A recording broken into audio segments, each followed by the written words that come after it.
Existe uma das prisões mais cruéis que um ser humano pode construir. E o pior é que ela não tem grades, ela nasce no exato momento em que você acredita que precisa merecer amor.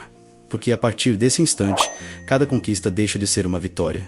E vira apenas o ingresso para continuar sendo aceito. É exatamente essa a tragédia de Tai Lung.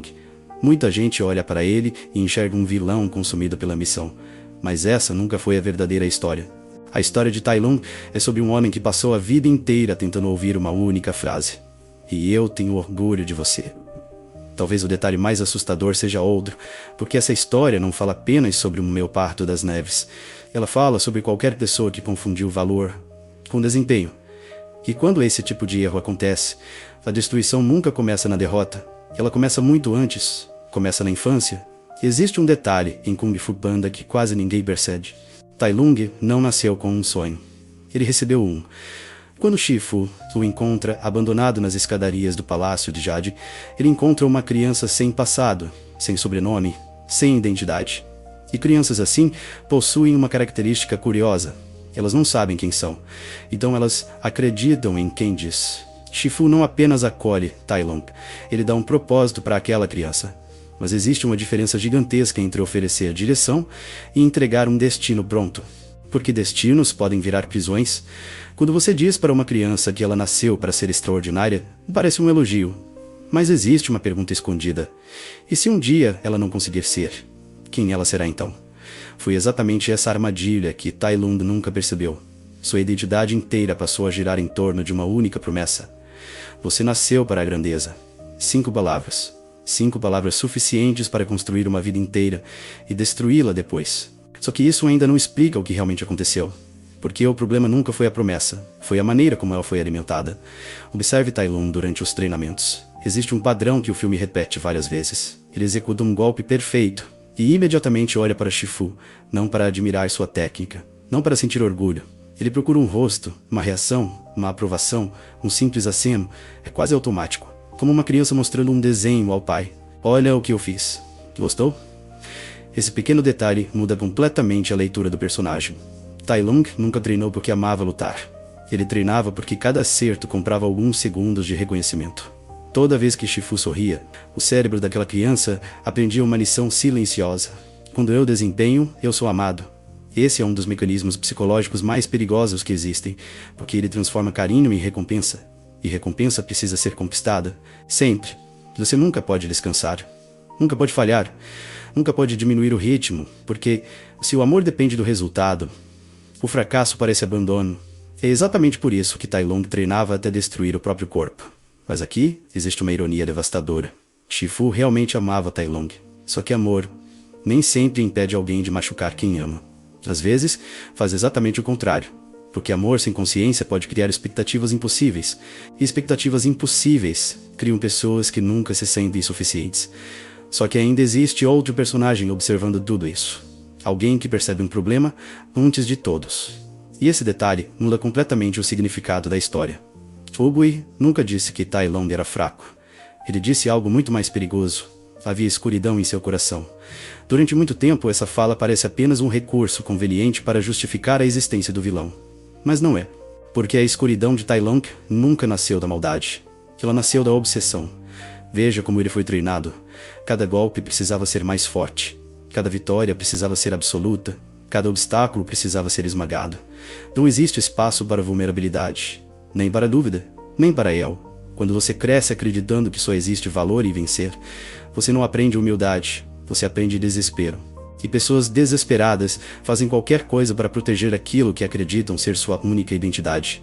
É por isso que Ubui olha para Tai Lung e enxerga algo que Shifu não consegue ver. Shifu via potencial, Ubui via dependência. E existe uma diferença enorme entre as duas coisas. Potencial inspira liberdade. Dependência destrói liberdade. Mas ainda faltava acontecer o momento que realmente criou o vilão. Porque Tai Lung não foi destruído quando perdeu o pergaminho do dragão. Ele foi destruído pela reação de quem mais amava. Ou melhor, pela ausência dela. Imagine a cena. Você passou a vida inteira acreditando que aquele era o seu destino. Treinou mais que qualquer pessoa. Abriu mão de tudo. Suportou dor. Suportou pressão. Construiu toda a sua identidade em cima de uma única promessa. Então chega o grande dia e dizem não. Nesse instante, Tai Lung faz exatamente o que sempre fez durante toda a infância. Ele olha para Shifu. É quase um reflexo. Como se dissesse sem palavras: você vai explicar, não vai? Você vai me defender. Você vai dizer que houve um erro.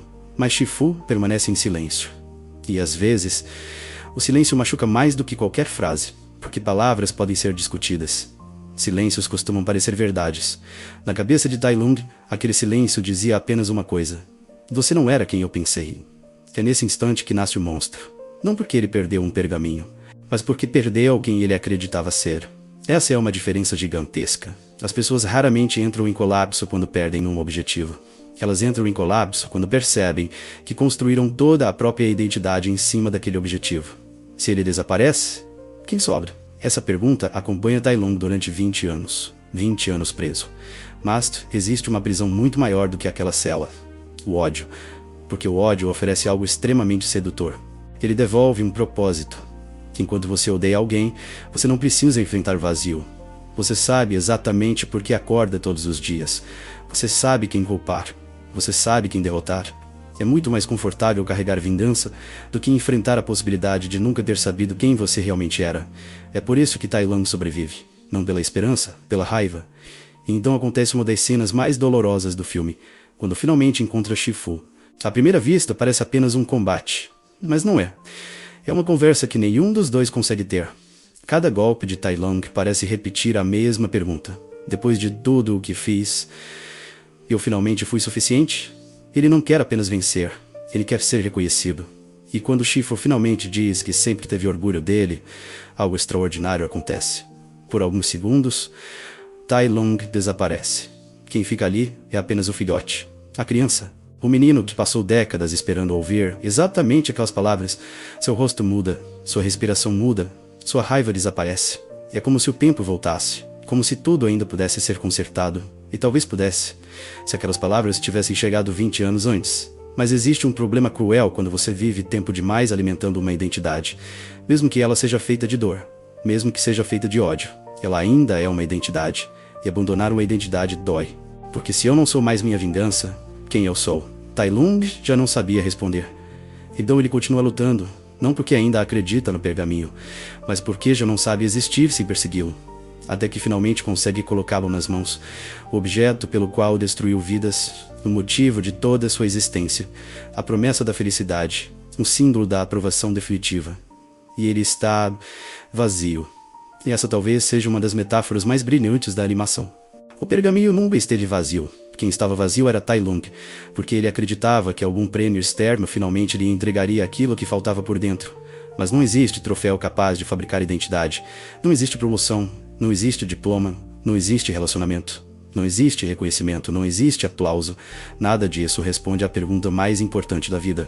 Quem sou eu quando ninguém está olhando? Ou consegue entender imediatamente o significado do pergaminho. Não porque seja mais inteligente, mas porque foi amado de uma forma completamente diferente. Seu pai nunca exigiu que ele fosse extraordinário para merecer afeto. Que ele podia falhar, errar, ser desajeitado, confuso. Ainda assim continuava sendo filho. Esse detalhe muda tudo, porque quem aprende que é amado antes de performar, consegue performar sem precisar provar que merece existir. Tai Lung nunca teve esse privilégio. Por isso, diante do mesmo pergaminho, dois personagens enxergam coisas opostas. Pu vê liberdade. Tai Lung vê desespero. Um olha para o próprio reflexo e entende que basta. O outro olha para o mesmo reflexo e não consegue enxergar ninguém. Talvez seja exatamente por isso que essa história continua tão atual. Vivemos numa época em que praticamente tudo funciona como um grande pergaminho do dragão. Mais seguidores, mais dinheiro, mais produtividade, mais títulos, mais reconhecimento. Sempre existe uma nova conquista prometendo finalmente entregar a sensação de que agora você vale alguma coisa. E o curioso é que ela nunca entrega, porque o vazio não está do lado de fora. Ele nunca esteve. Não existe problema em querer deixar seus pais orgulhosos. Não existe problema em buscar excelência. Não existe problema em sonhar alto. O perigo começa quando tudo isso se transforma na única resposta para a pergunta: quem sou eu? Porque nesse dia você deixa de viver. Você começa apenas a negociar o próprio valor. E pessoas que negociam o próprio valor jamais conseguem descansar. Sempre falta mais um resultado. Mais um prêmio, mais uma aprovação, mais um aplauso, mais um pergaminho. Talvez o maior vilão de Tai Lung nunca tenha sido sua força, nem sua arrogância, em sua raiva.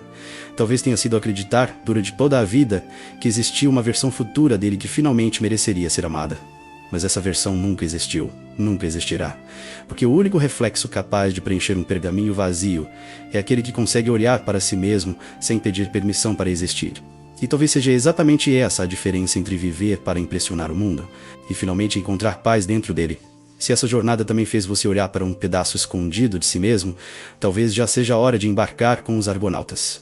Ainda há muitas histórias esperando para revelar aquilo que a gente costuma esconder até de nós mesmos.